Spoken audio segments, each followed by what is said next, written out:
Okay, so what happens after we develop our alternative and null hypothesis? The next step would be to start looking for the evidence, right?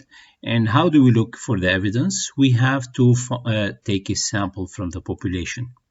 Okay, why? And then we find the mean of that sample. Why? Because remember, we call that the test statistic, and this test statistic, okay, is the best estimate for our parameter, for the population parameter. In all our examples, we're going to be trying to find or make an inference about the population parameter, and mainly about the population mean. So that's why we'll always be using the sample mean to do that. So this will be our evidence. All right.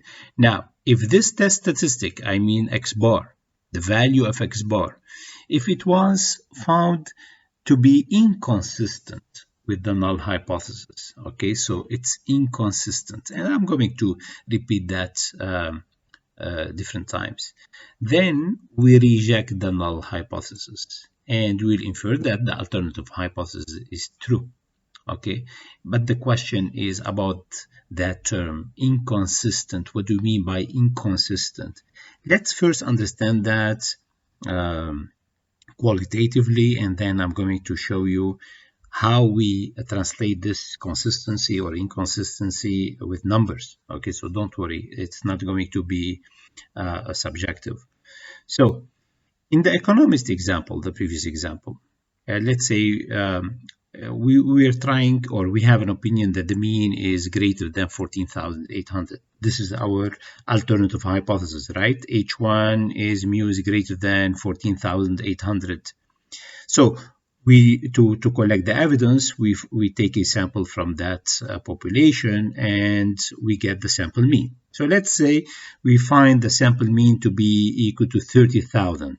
Now, knowing that this sample, okay, where we get an X bar, we was selected from the population that we are saying that it has a mean of 14,800, well, it seems not to be consistent with what we have on mind. Okay, so sorry, I'm very sorry about that. We are saying that a mu is greater than 14,800, right? Greater. So which means that when we get a sample of 30,000, this is very consistent with what we have in mind, which is mu is greater than 14,800. Of course, 30,000 is much, much larger.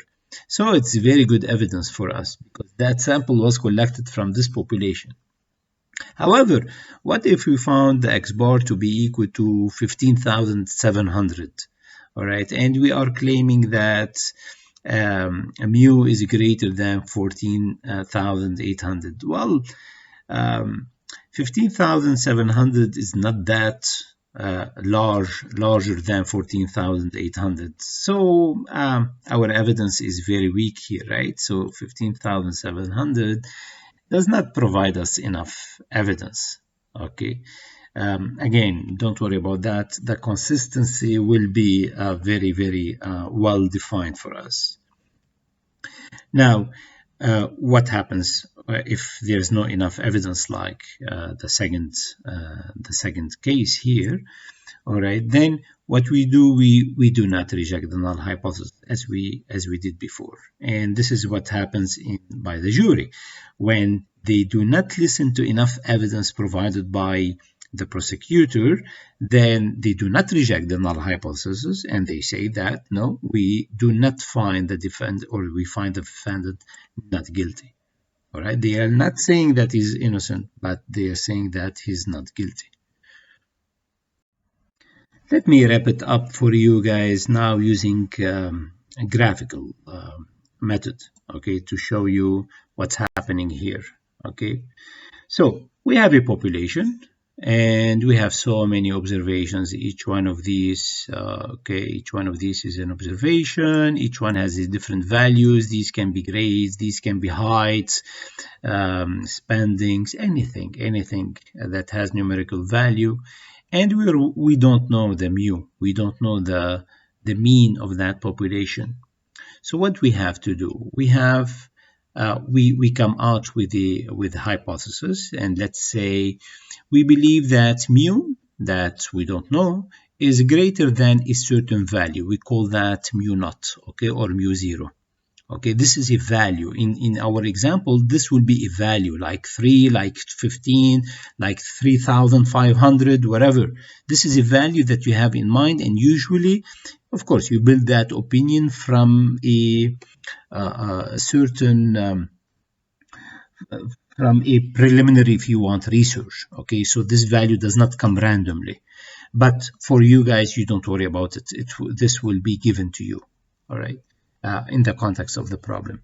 So what do you think? What would be the null hypothesis in this case? Remember, the null hypothesis, I will also see mu here. I will also see that same value, mu naught, but the sign would be the equal sign. So here we go. So that's our null hypothesis. We are saying that HO mu equal to mu O. This is our hypothesis here. And we are always assuming this to be true. This what will allow us to do the procedure. So what we are going to do, we want to collect the evidence. How? We select a sample from that population. Okay, so we have now the sample that have these small number of observations.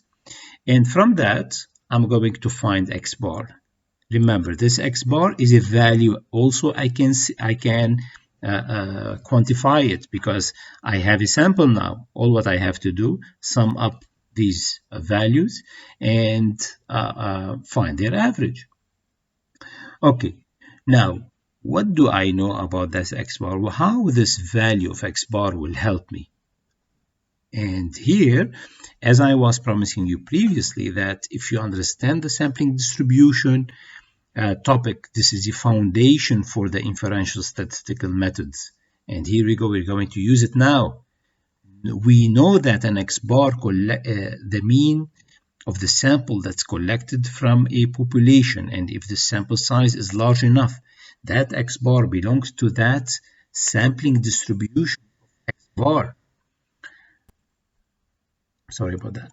Sampling distribution of X bar that has a normal distribution, right? And this normal distribution, we know also one more parameter of that, right? First of all, the first parameter, by the way, we are now working with cases when sigma of the population is known, right? So for the sampling distribution, sigma of X bar is also known. Why? Because it's equal to sigma over square root of n. So I have everything in here. But I'm still missing one more parameter. What's that? Mu. What's mu? Remember that we are starting with the assumption that HO is true. This is very, very, very important. And when I say HO is true, you see here, I am assuming, or I'm saying that mu equal to mu O. If this is true, that means my mu for the sampling distribution is mu O, mu zero, mu naught. Okay, that is in my null hypothesis.